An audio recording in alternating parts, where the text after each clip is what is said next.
Hello, everybody. This is Margot Buckles. I am a WASPA volunteer, and this is Ask a Washington Beekeeper. This program started as a way to reach out to beekeepers who might not have mentors or access to local bee clubs. And you can ask any questions about anything in this program or anything related to beekeeping during the session. And the beekeepers here will try to answer those questions, and Lisa will answer your question about native bees. And if you want to see this again, you can catch it on Facebook Live. There'll be a recording, or you can look at the WASPA YouTube video site, and we will post the video there as well. So this is a program about the wonderful world of Washington native bees with Lisa Robinson. Lisa is the ultimate native bee enthusiast. After designing a xeric, in other words, low or no water native garden that brought wild things into her yard, she began taking photos of wildlife, especially hummingbirds, but soon focused on the wild bees. She volunteered to work on Don Rolfe's Washington State Bee Collection in 2015, thinking that sorting a bunch of bumblebees wouldn't be beyond her minimal abilities.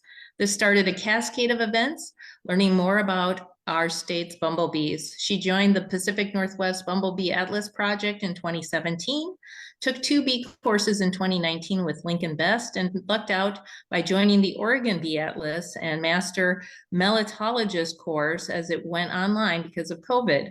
One of the founders of the Washington Native Bee Society, Lisa continues as a board member and participates in the Washington Bee Atlas. Needless to say, she is now a 100% native bee nerd. So Lisa, let's take it away. Let's do this. Thank you. The wonderful world of native bees. I will do my best not to go backwards on this or make forwards. Uh-oh, it's not going anywhere. Why isn't it going anywhere? I do it that way. Okay. You heard my name, Lisa Robinson. I'm from Wenatchee, and I actually am not an entomologist. I went to WSU and ended up in graphic design, and that's why I figured patterns and colors were my thing. I still have 2 drawers of males that you have to do by extending their genitalia and then comparing them to other pictures of them. And I can't make myself do that very well. So they're still waiting.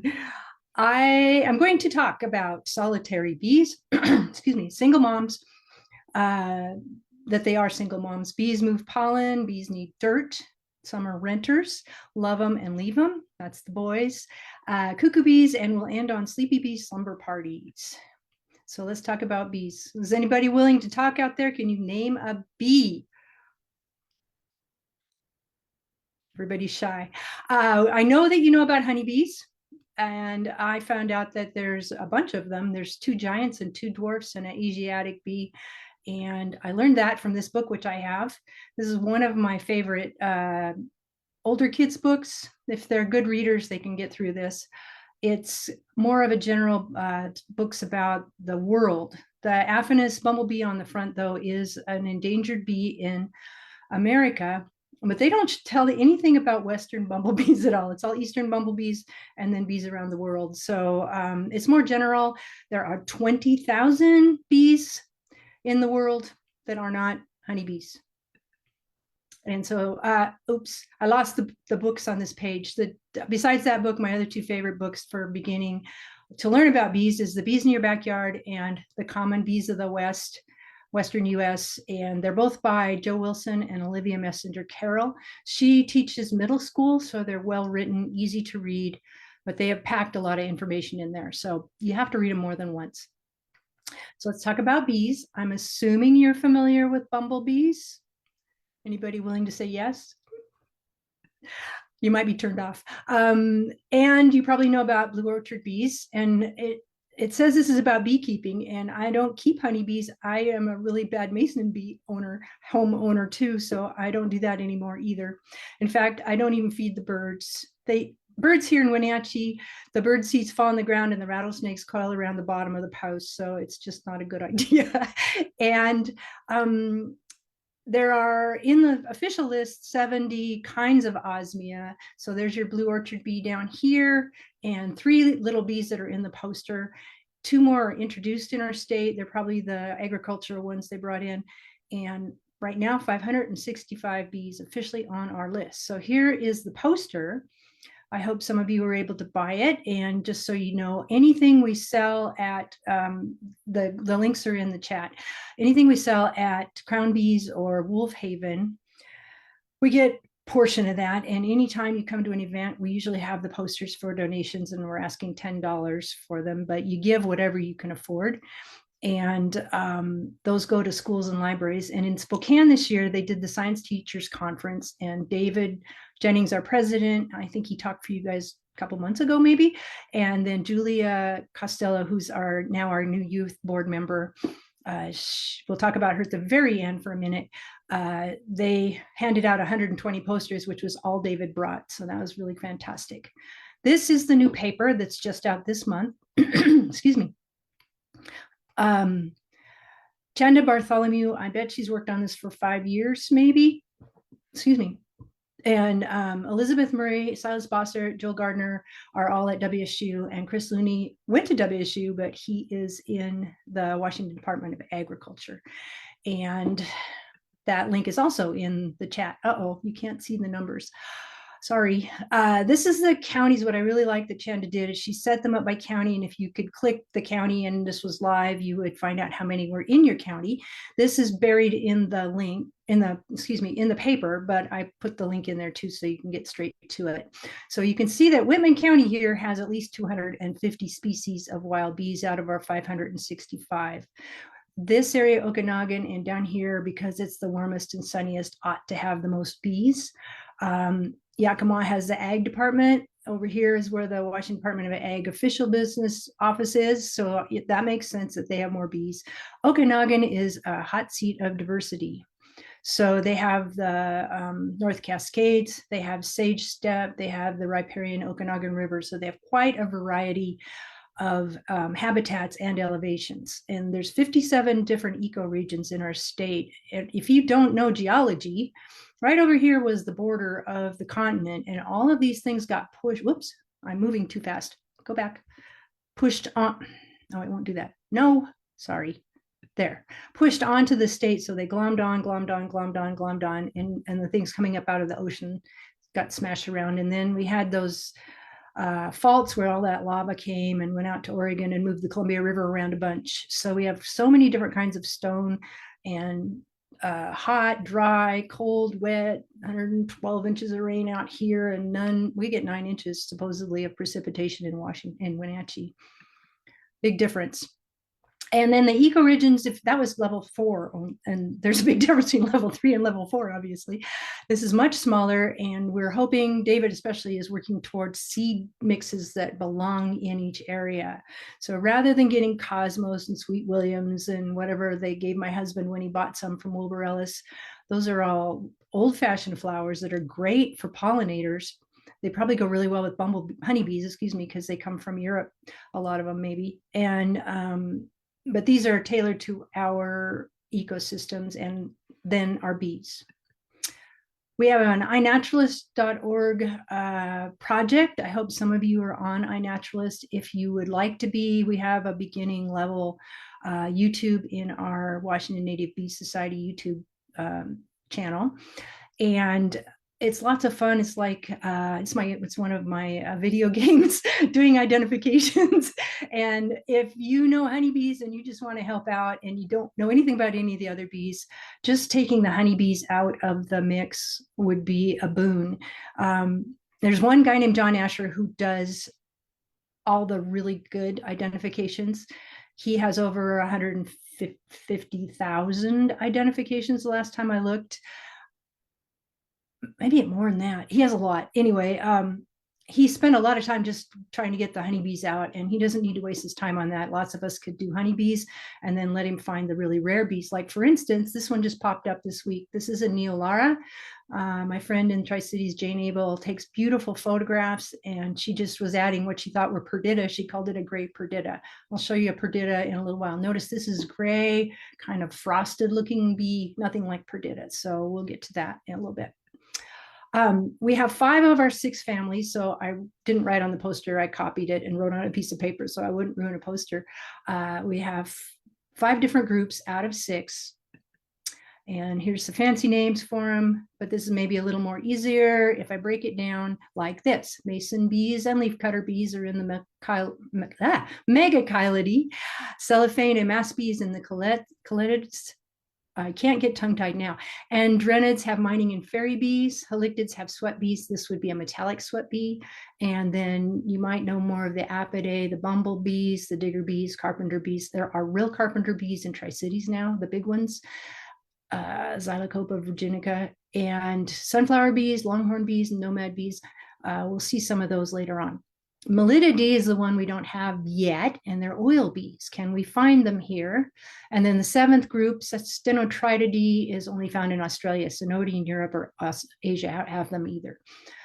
So Macropus looks like this. And I found a Macropus in Christina Lake, BC, and this guy, Bob McDonald, went and found it this year. And I was like upside down on a lawn looking at the flower like this, and it was right over poison ivy. So I didn't get a picture of it. So this is a picture from Tom Wood in iNaturalist, and I didn't catch it because it left and didn't come back.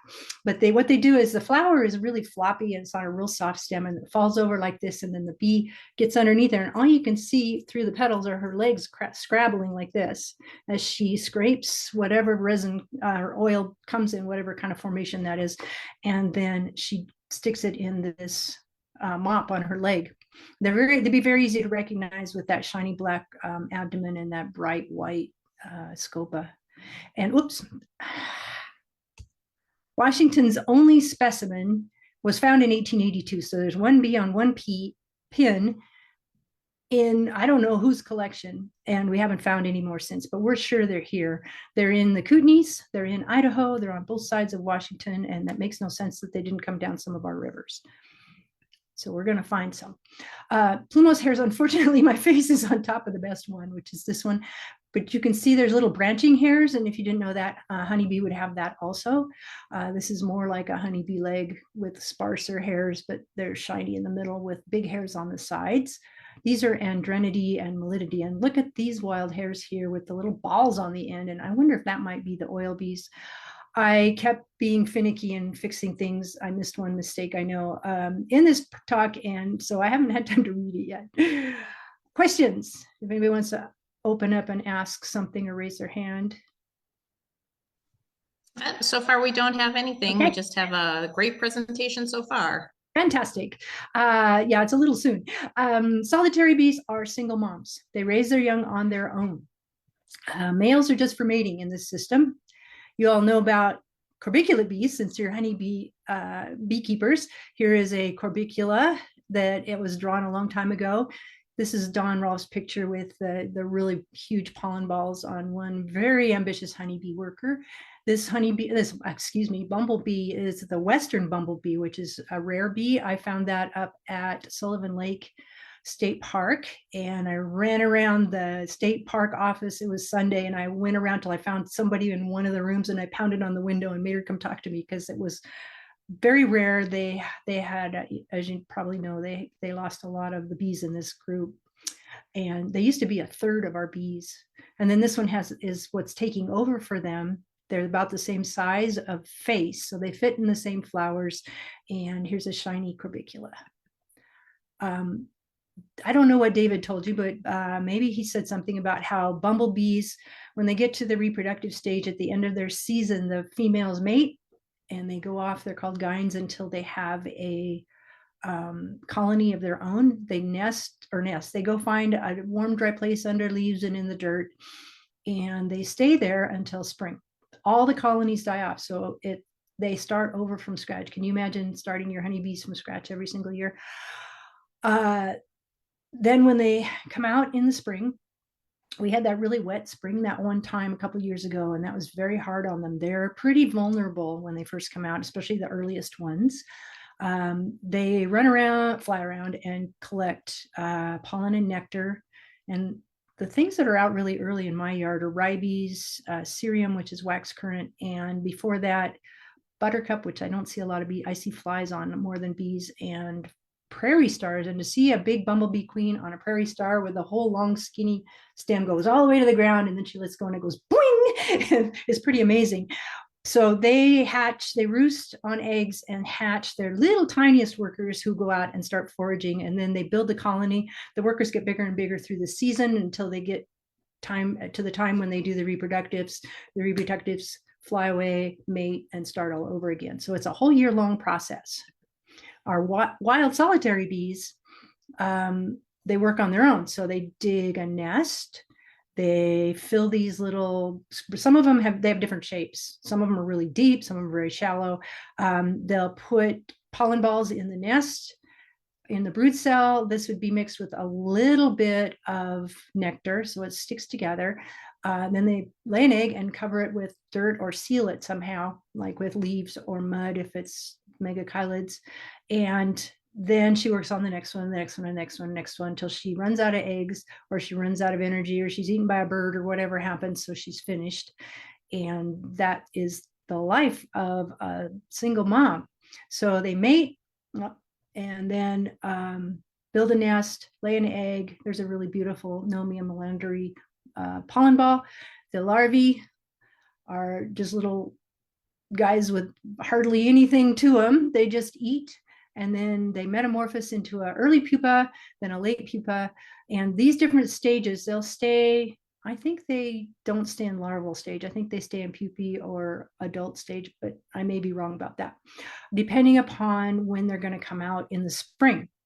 So when it's time for them to eclose or hatch, they will come out and mate and start all over again. So most of their life, they spend 3 to 6 weeks flying around and the females making nests, the males pursuing them. And the rest of this is underground for a very long time. Must have seemed magical when people first figured that out. I tried looking around to see how many eggs a single bee could lay, and 6 seemed to be the minimum. I know that the carpenter bee, Xylocopa, only lays 6 eggs because they have the biggest eggs of any bees.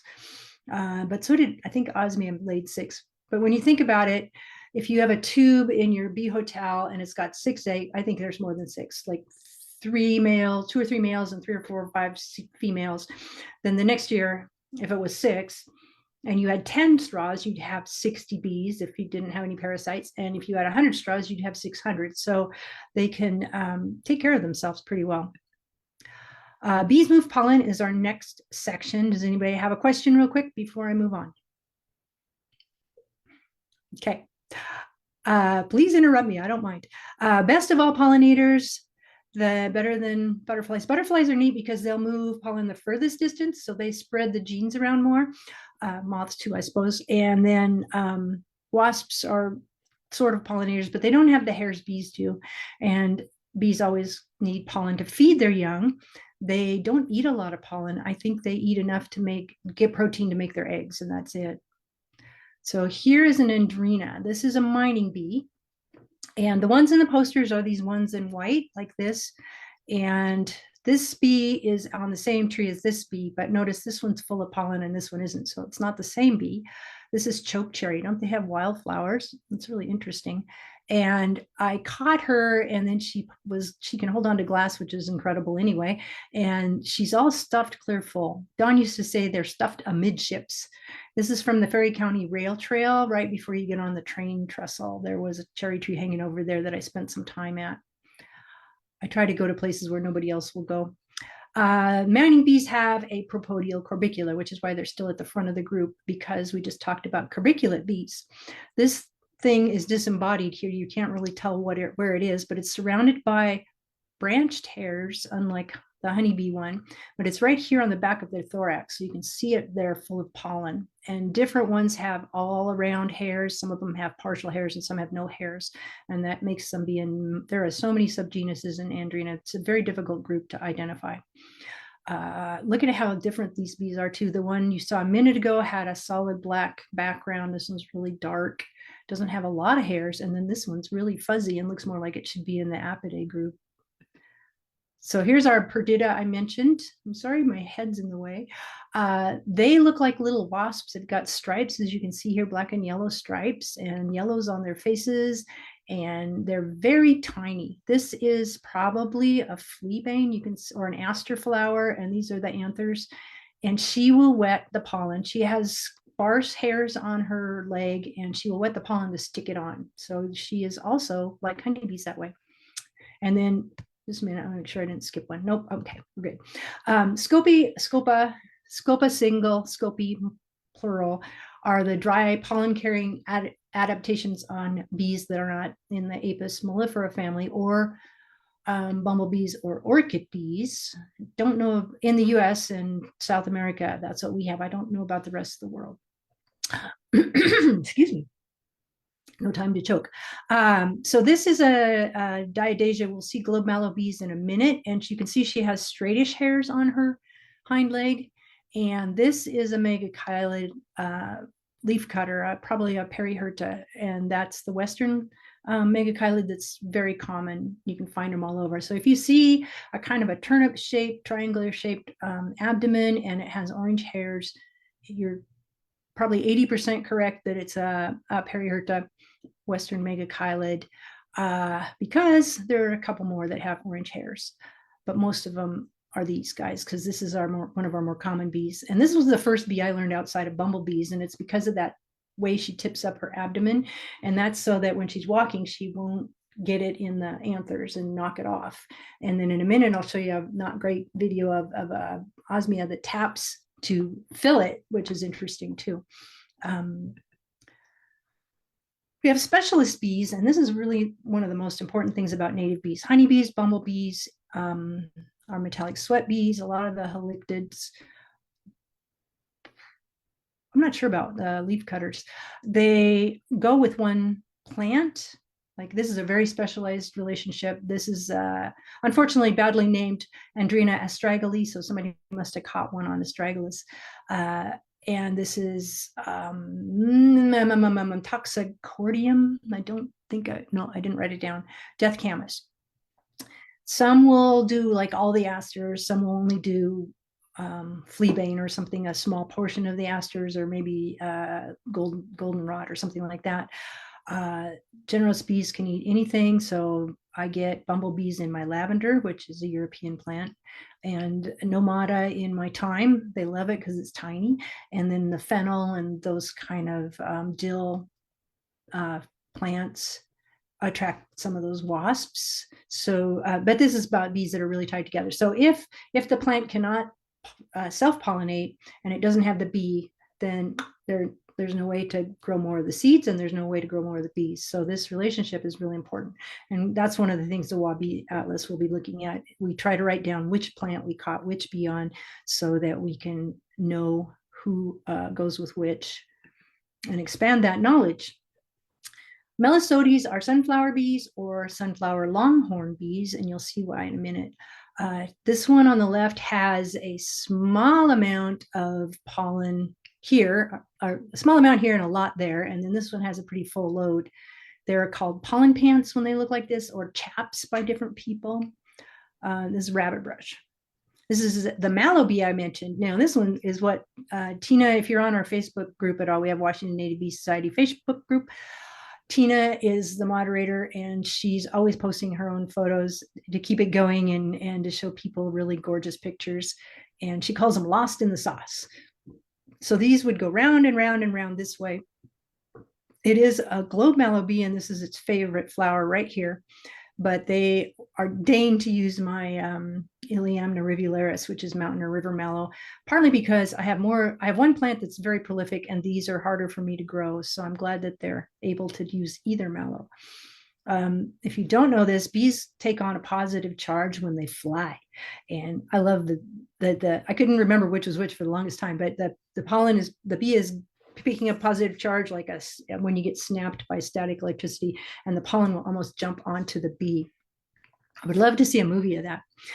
This name is awful. The mothered longhorn bee. I don't know where that came from.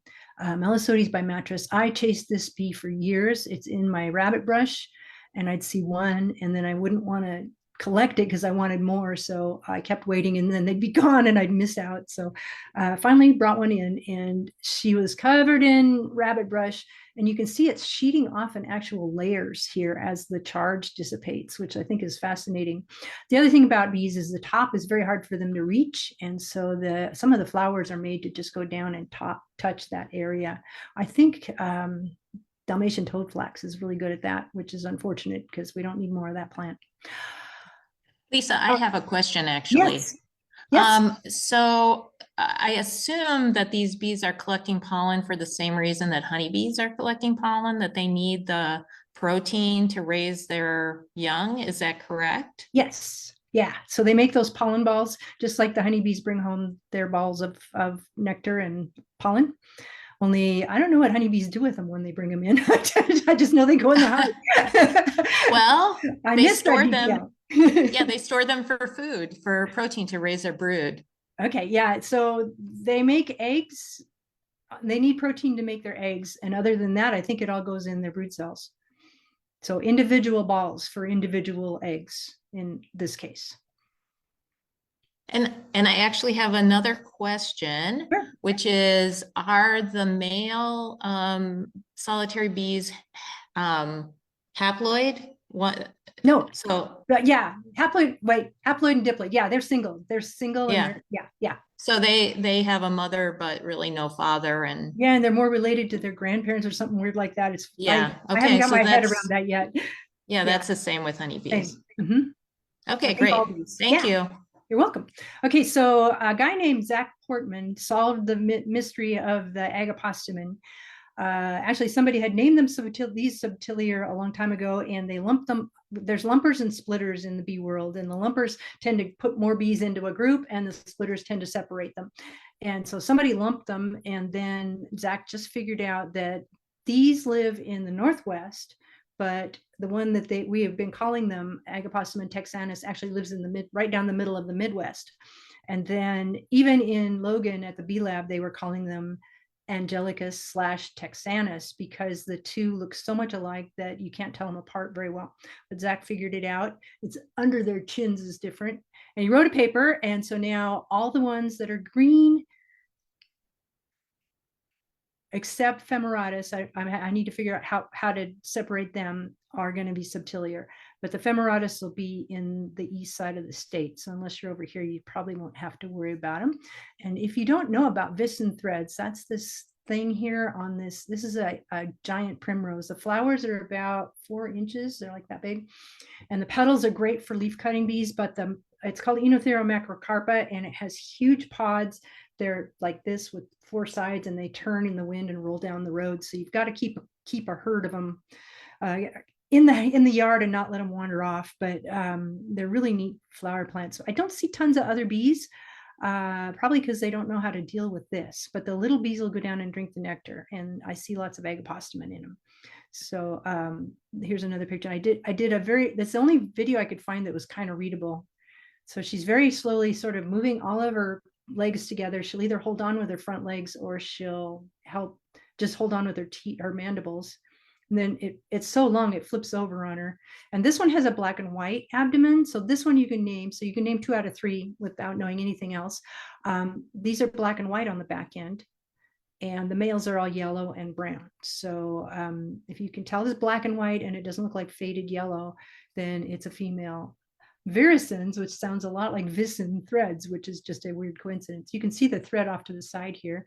And I put a couple of pictures here of her legs in different positions. And it just looks like she's wadding up this ball, trying to stick it to her legs, I suppose. And we will stop her and move on because it's not that. Come on. Let's go. There we go. Here's a really amazing picture from Tina. So go, if you love gorgeous bees, go look at our Facebook page. She puts lots on there. So new name. And there's the other two I was talking about. And then osmia, I was telling you about that tapping. So I have a video of that. And it's going to go, no, come on. It's not great.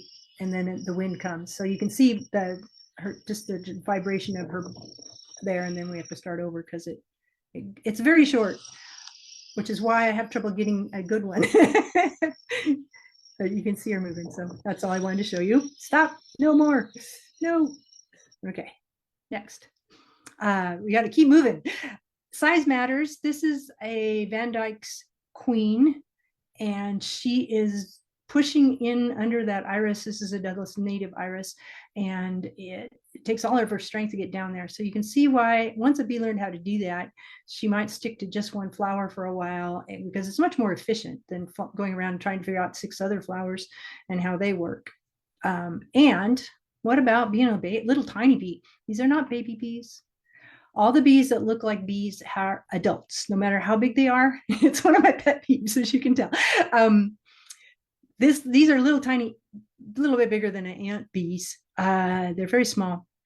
And this one has a crop, and she's drinking nectar and hauling pollen home to regurgitate it into her nest. And this one has a scopy, so she's carrying pollen home.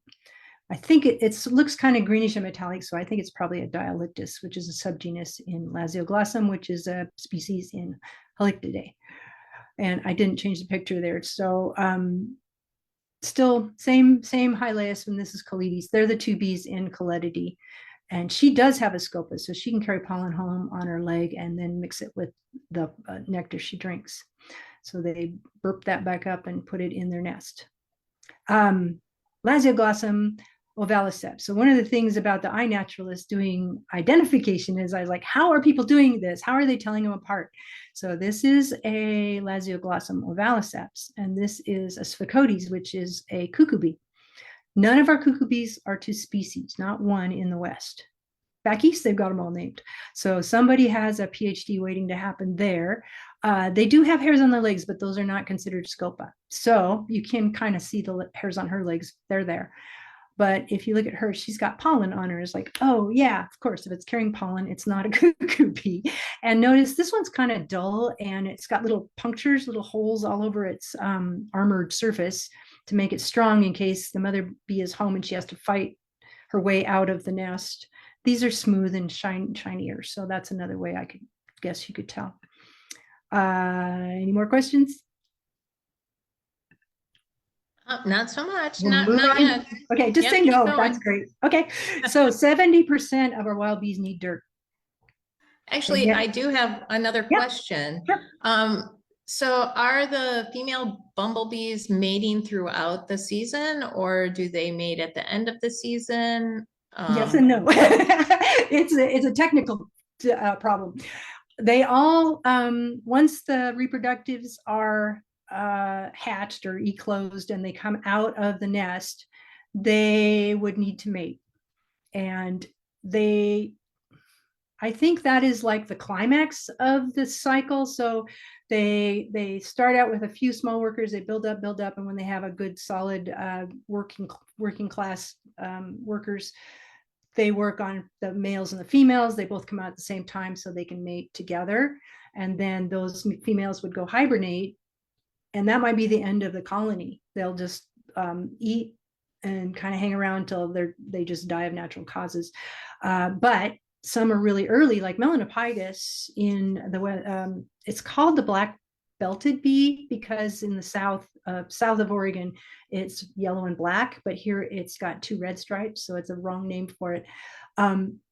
They come out in February or January. If it's a really warm day and there's heather blooming, they'll come out and eat on the West Coast. And then, so they start really early. So they might be done. I don't really know for sure. You can look on the phenology maps in iNaturalist. If you just look up the name of the bee and go to its one taxon page, it might be in Wikipedia too. They're connected together now.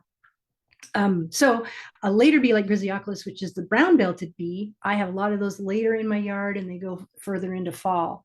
And so the other ones will taper off and these ones will come out. So they're not competing against each other for the same resources, for one thing. And so those bees will be later. So there is all season, but they're probably different kinds of bumblebees. That was not very short, sorry. Any questions about that? Okay, you can always ask me again at the end. I'll hang around for as long as you need. So 70%, here is a picture of a bunch of nests. Some bees will share a nest. They might have one tunnel with a guard bee, which I'll show you in a minute, and then they'd each have their own individual branch. Some bees may cooperate to some extent, but most of them are going to have their own nest, even if it's right next door to another one. And I do not know, Don had this in his presentation, but he didn't write where they were. He did see a big one in Port Angeles, and that was a bee coming out of a nest. Here's another bee. That was a female. Let's go back for a second. That's a female. I think it's probably another halictid, but I'm not sure. Can't see the back end.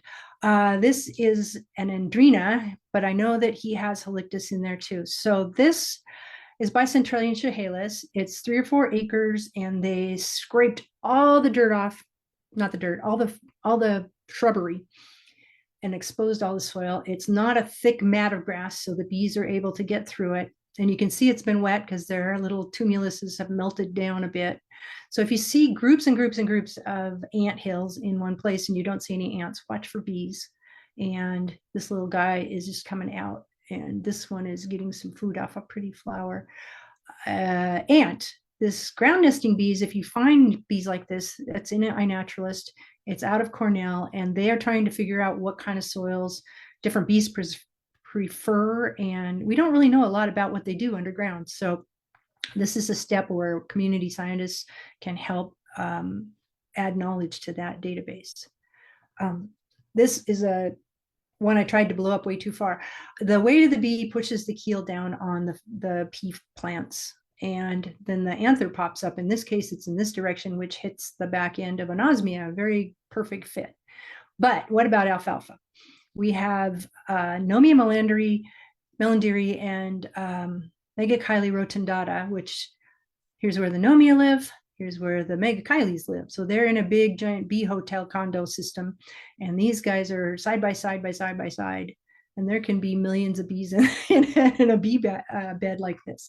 They figured out that if you put some kind of moisture in the soil, they start out with ditches and now they put pipes under the ground, and then you pour rock salt on top, these bees will accommodate you and move in, and then they are ready to pollinate alfalfa. This is alfalfa, that's wheat. They're not going to do anything over there. And they're beautiful, beautiful bees. They live down by Walla Walla and Touchy and Loudon and one other little town. And you can see there's a bit of green here and a bit of orange. They change color, like those cars that change color when they drive by, and they're just gorgeous. I would like this to be our state bee. Here is Joe's picture, and they're the only bee I know of that has its own speed limit. So you don't kill them when you're driving through the back areas of around Walla Walla. They just put a 4-lane highway through there. So they had to do some things to keep the bees off the highway, because Jim Kane did some studies. They put up a fence and the melanderi will go up over the fence, fall back down, and go straight across the road and get smashed. Honeybees are smart. They'd stay up top, but honeybees are not good alfalfa pollinators. And if you don't know this, the alfalfa thumps the bee in the head when you pull down the keel.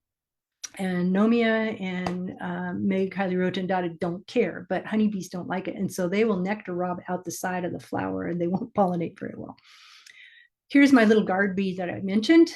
This is in my dad's condo in East Wenatchee when he used to live there. And it was just this little clump. It was smaller than 2 feet across, and there were 12 holes in the thing. I don't know if they were all connected, which is possible, some bees do that, or if they were each individual, but they were sharing the nest a little bit, because this was a guard bee. She kept her eye on me and she would not leave, but she would go down and let another bee come back in or go out. And then this bee just flew out of that hole. And you can see every time the water ran every night, every time it ran, the bees had to rebuild their tunnels. And they were just living on it's not a columbine, bellflower. It was a white bellflower and some veronica, I think. And then, do you have dirt? bees need dirt to nest, and think about what we've done to the dirt. On the east side of the state, we plow it up constantly. The farms go edge to edge anymore. There's no weedy edges. Keeps the weeds out of the farm, but doesn't allow much for bees. So unless there's a hillside, I noticed on the way to Pullman last year, there's a lot of these little hills that stick up, and there'd be like a hump that's too steep to farm. So those will still have wild things, but they're like islands separated. They're not connected. In the other side, on west side, where I don't know if all of you are from the west side, like Tukwila, that was the best dirt in the whole state, I think, and it's all covered up with asphalt and malls and buildings and concrete, which doesn't leave a lot of room for bees. So if you want to help wild bees, one of the things you can do is, if you have a spot where the sun hits in the morning, that will be their favorite place, because they want to get warmed up right away and get going. And this is an Anthophora pacifica. He has white fetlocks and a yellow face, which I'll show you in a minute. And this is a female being shy and hiding out in her hollow. And oops, I was going to put a link to that, but that's okay. If you'd like to read more about it, we have some blogs on our website, wanativebesociety.org. We're pretty bad about getting new ones up. We haven't done one for a while. So, but those two are our very first. She wrote about her yard. She had a whole huge aggregation in her backyard because she was getting her PhD in physics and had children and a husband, and she couldn't do everything, and they were too busy with little ones. So their yard got to have lots of bees instead. And so this is where our logo came from.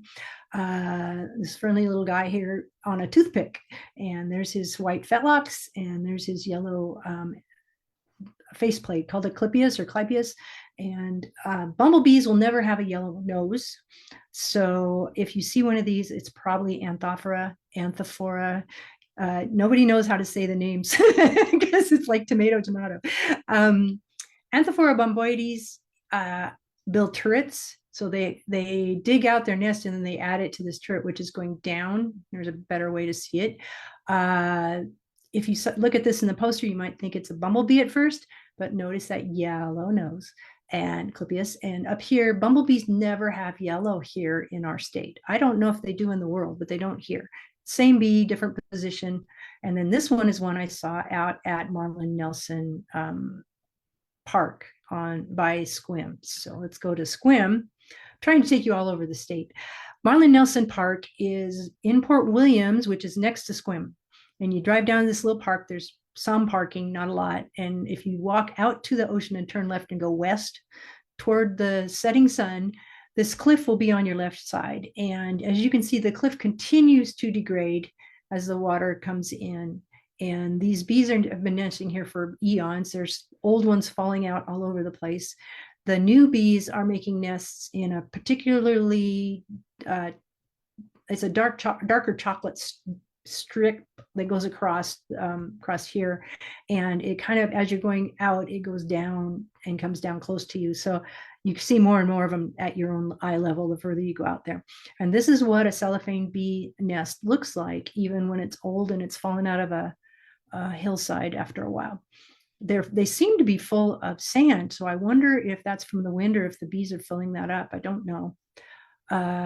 So these are the goopy, soupy nesters that put a lot of nectar in with their pollen, and they make that coating they reach down to their Duffer's gland, which I think honeybees also should have.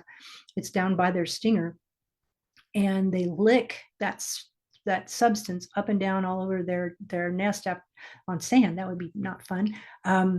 Anyway, they lick the whole surface and seal it with this polyester. Somebody's actually studying it to see if they can figure out how to make a biodegradable plastic with it, which would be awesome.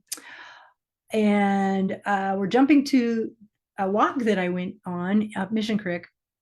I should say down Mission Creek because it's south. We walked into this, just bees everywhere, and they were all about ankle height, zooming around, and they loved Ronnie's fur. They didn't really do anything with us. They mostly were doing this.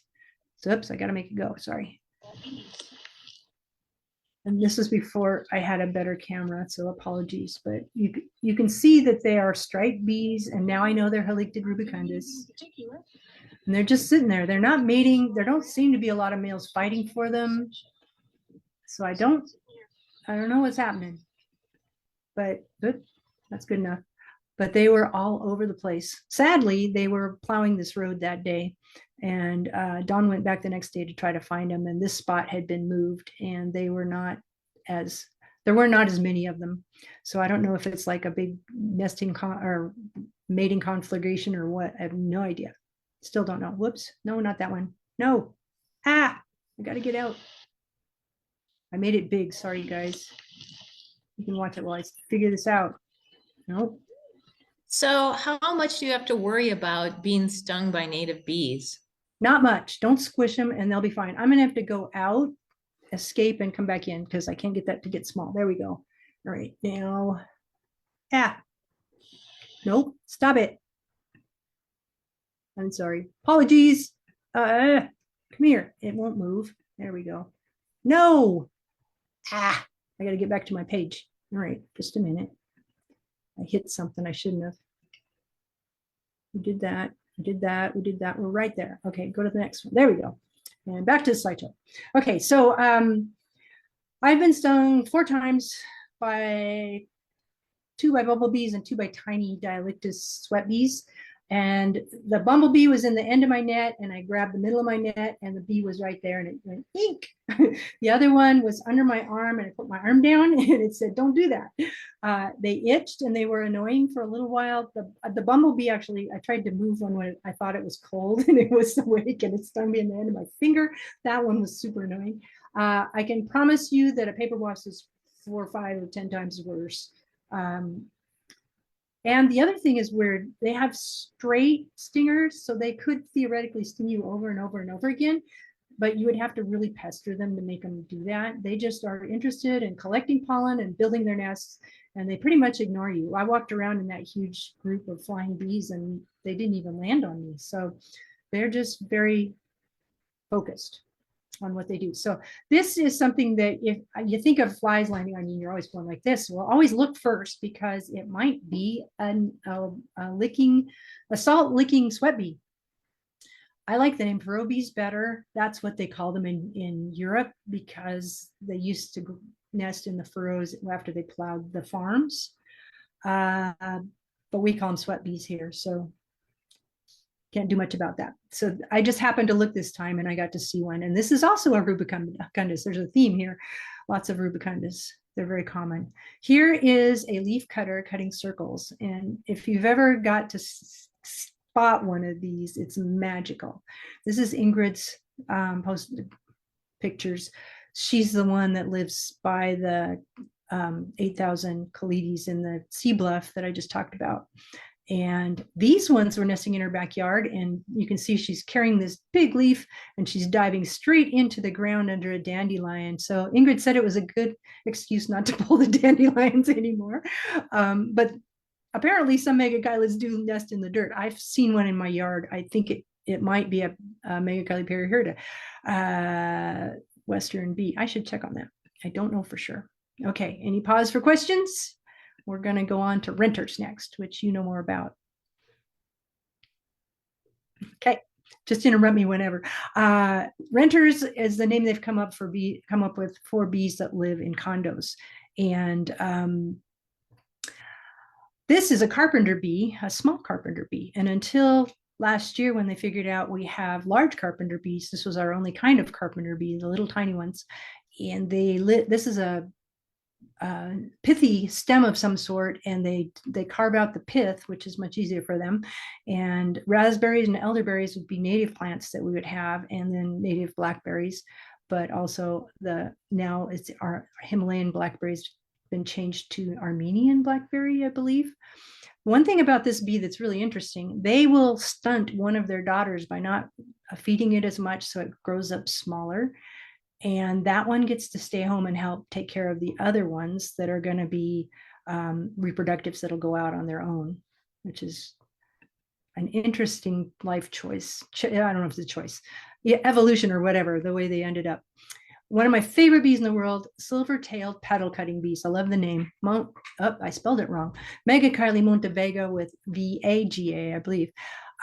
They cut flower petals for their broods. And I've also seen a bigger megachile cutting my Eniothera macrocarpus. So they're not the only ones. This is how I met Dawn. I had the curly dog, it has those giant, I don't know, if you're on the west side, maybe you don't. Over here, we have these things that are about a foot tall and it's all seeds. And I cut off the stem below the seeds to get them all in a big plastic bag so I wouldn't have a million of them right below my yard. And right at the top of the tube was a larva right in the hole there. And it was kind of a silvery white. And I missed it completely, but I took the top of its home off.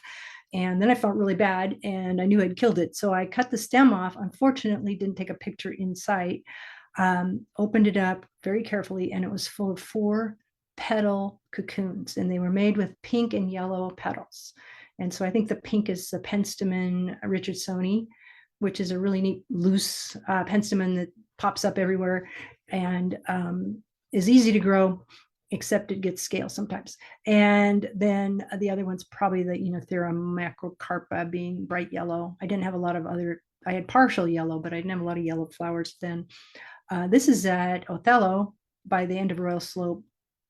And here I got to see an entire series of petal cutter cutting snowberries. So she starts the circle, she keeps going, and then when she gets about here, I never knew how they could grab it. It looks like it just flips over and she can grab it between her both legs, sides of all of her 6 legs, and then she's holding it ready to fly already when she snips that last bit. So I learned something by putting this series together for you.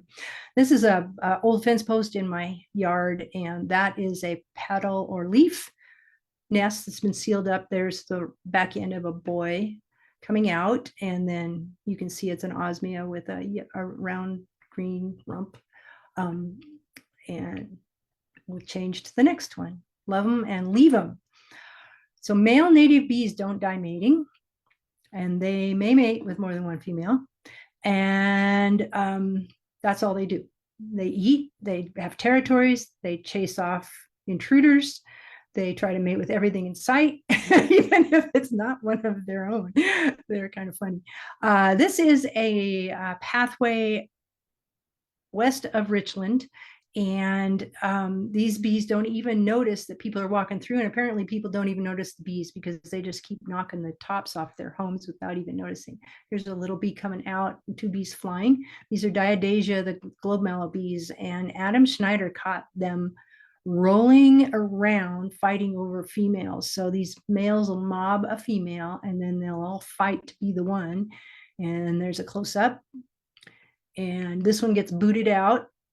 And I assume that's the same one flying away, but I don't really know. And then 3 have managed to get lined up. These ones are still taught. Oh, there's another one leaving. So 2 of them have left. This one's out of luck too, but these 2 will mate probably. And Anthophora pacifica also tussle. This is in that same yard, fighting over the rights to the females.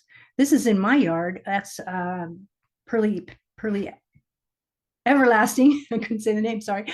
And I found them in the Pearly Everlasting. I got them into a jar, brought them in my house so I could take better photos with flashes. Here's natural light, and that's a little stark, but that's with the flash to get more the hairs and details.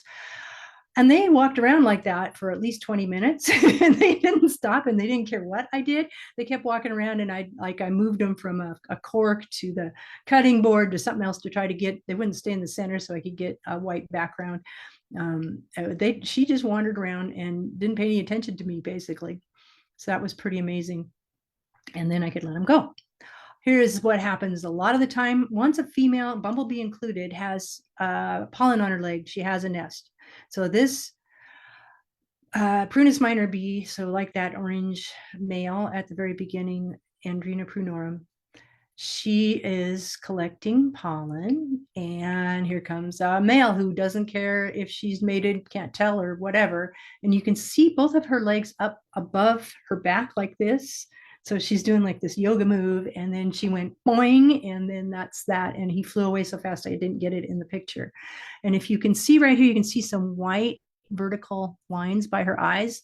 Most of the Andrena have like a vertical eyebrow, and it's pressed into their face, and there's little flat, They say velvety hairs, though nobody can pet them, so I don't know how they know that. They just look velvety.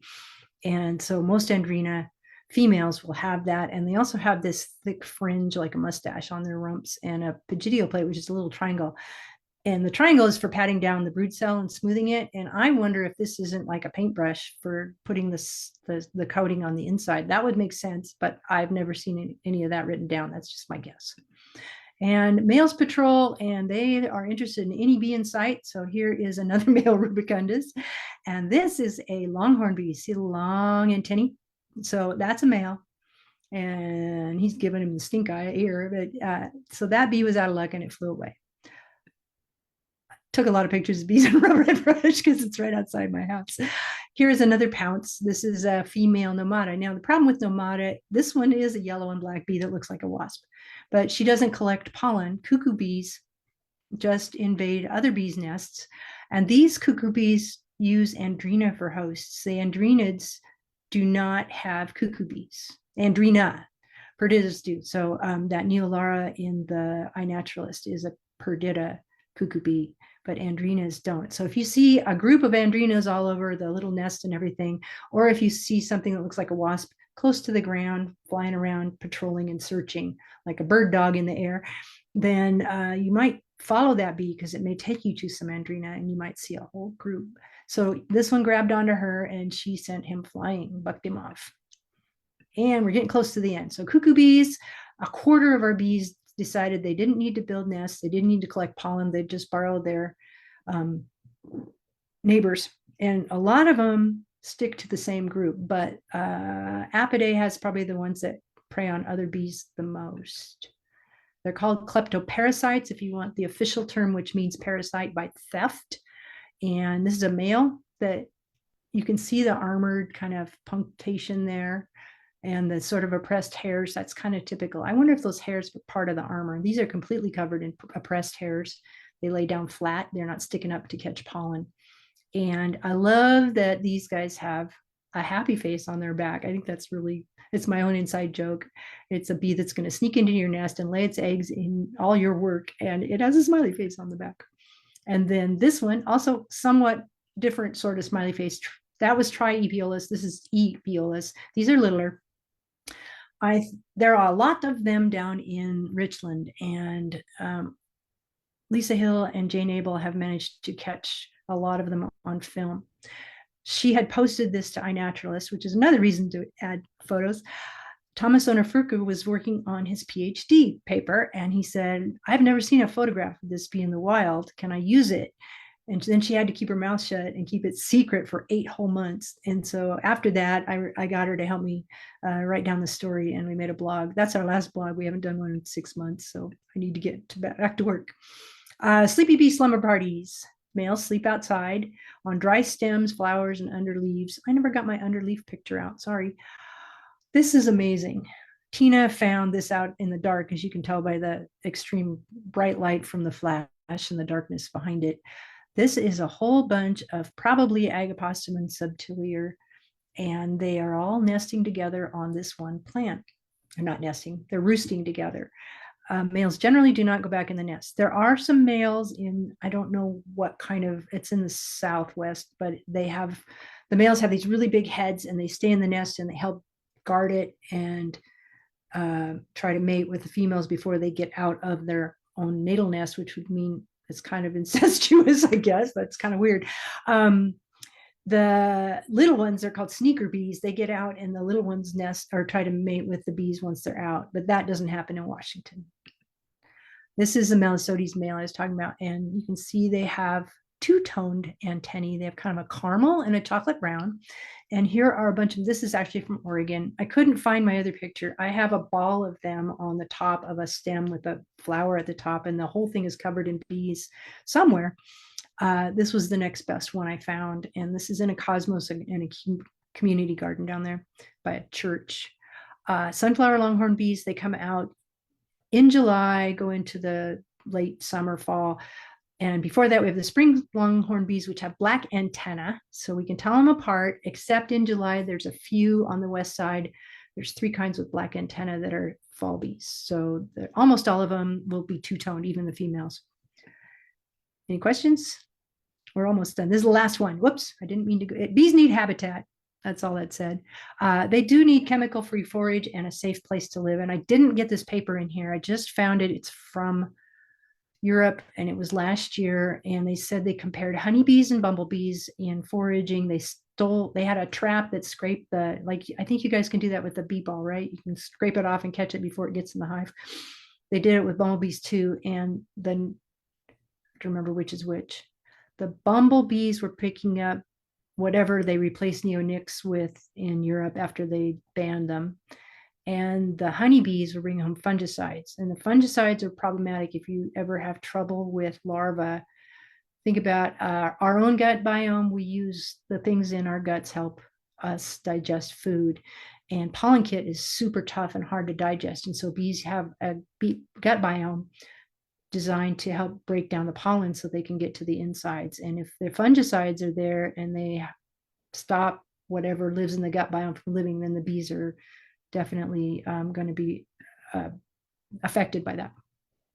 So this is Julia, and she didn't know anything about us, but she came up with this idea that they should plant 25% of any new development with native plants. And she started in Spokane locally, and I think that might be her legislator there. I can't remember his name, I'm sorry. And they ended up taking it to the state, and they ended up adding it to an RCW we already had. And it's not a law, but it is a nice recommendation that if you can add some native plants, we can help replace some of the habitat you just dug up and plowed over. This is how Don used to end his talks.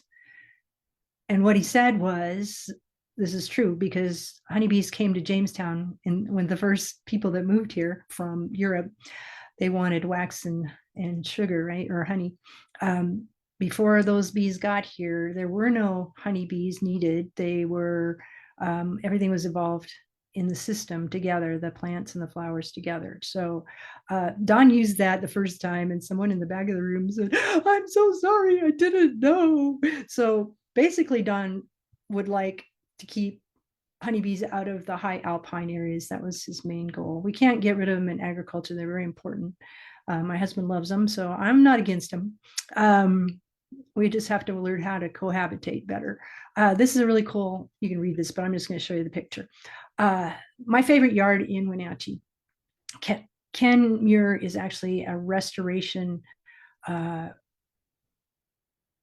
he works in restoration in the Fish and Wildlife. I can't remember what his exact job is. But his yard is chock full of native plants, and it looks like a cottage garden. He's got the basic yard lawn. He's got some shrubs. One of these is a mock orange, so that's native. These are coyote mint, which is native. That's might be coyote mint still blooming there. Those are gaillardia. These are Midwestern milkweed. And he has got real milkweed over there, the kind we have, the speciosa. That's a yellow yarrow, so it's a cultivar of yarrow. Back behind this willow, the willow is a cultivar, but willows are one of our best early bee plants, which is kind of hard to get your head around. And then behind that, he had a lot of bulbs in the spring. And then over to the right, he has one of those big pink mallows that I have. And this is Joe's yard. He has 10 acres. He has a lot of wild big maples. And I love the idea of calling a maple or a big flowering tree a sky meadow, because one big tree is the same as a whole yard full of flowers. It's just going to be not blooming all year, right? So you have to have different ones. And this is Joe watching the globe mallow up at Derby Canyon Natives, where all my flowers come from. And this is Joe how he takes the pictures for the posters. All the bees are live, and he leaves them in these little Tupperware things, whatever, they're not real Tupperware. And then he puts them on a nice clean piece of paper. He can move. This was cobbled together at my house because we went to get the Nomi and Melandri, and he was out there already when I got up at 5:30 to see if he wanted help.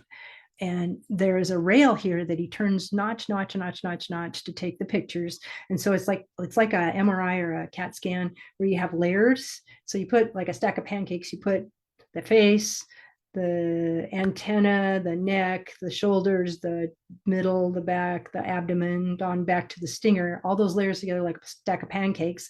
And then all the edges will be in focus. And then you use a focus stacking software to make that all show up, because macro is very shallow. If you focus on the eye of the bee, the tail is out of focus, and vice versa. So you always want to focus on the eyes, usually taking pictures.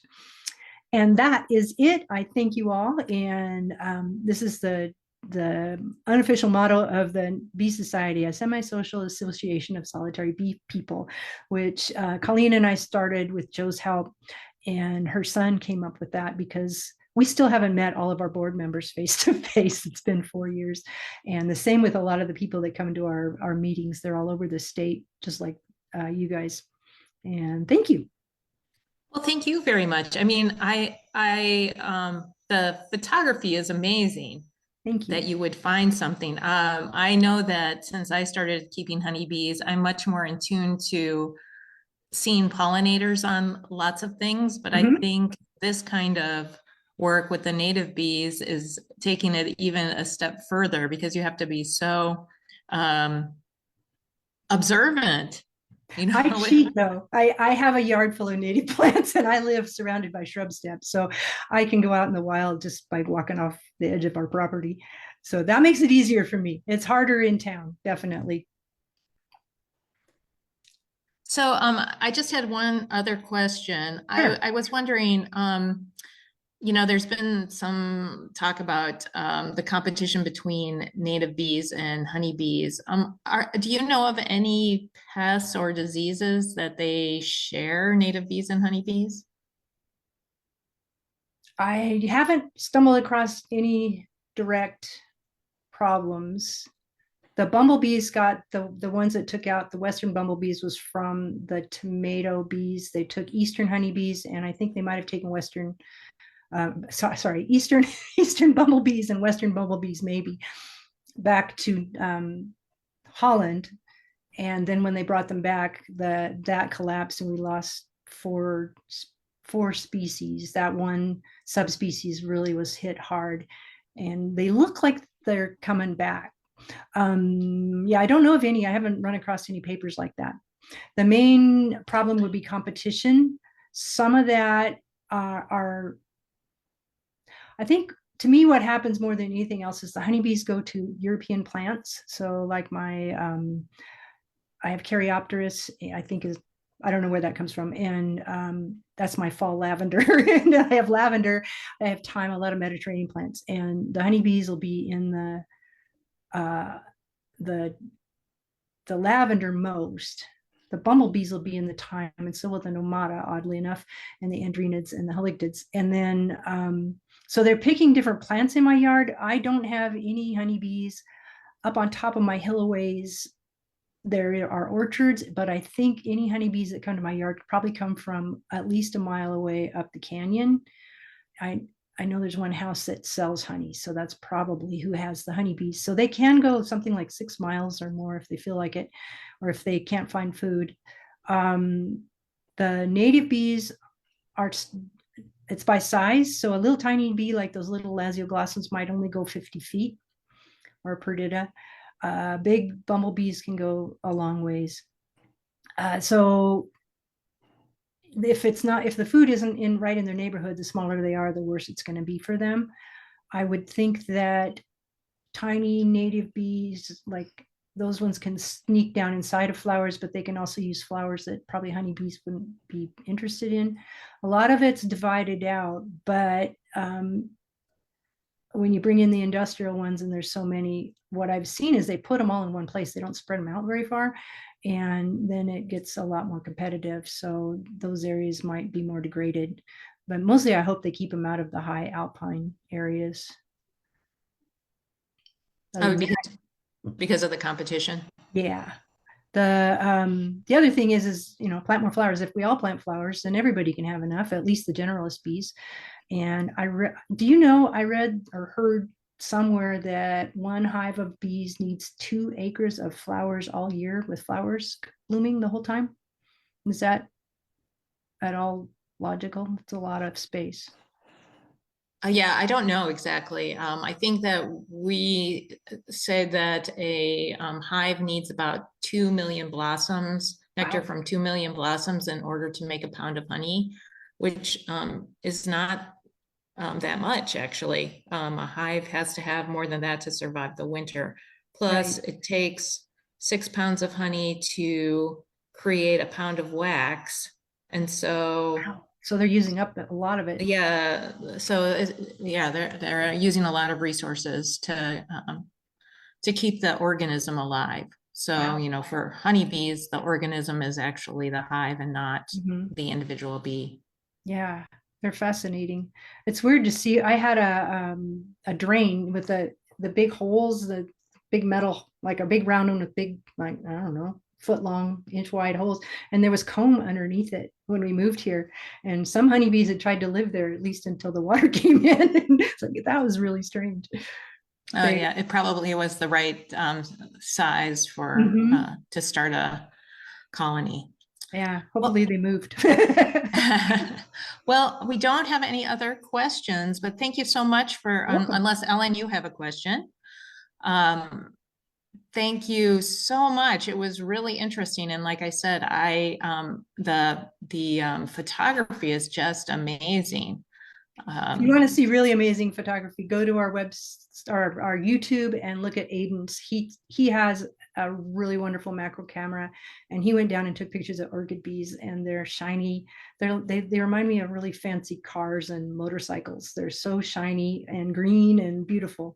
And he went to Costa Rica to do that. And I posted that one, so I put timestamps on it, and you can skip right to the bees if you don't want to go through the butterflies and the flies and the beetles first.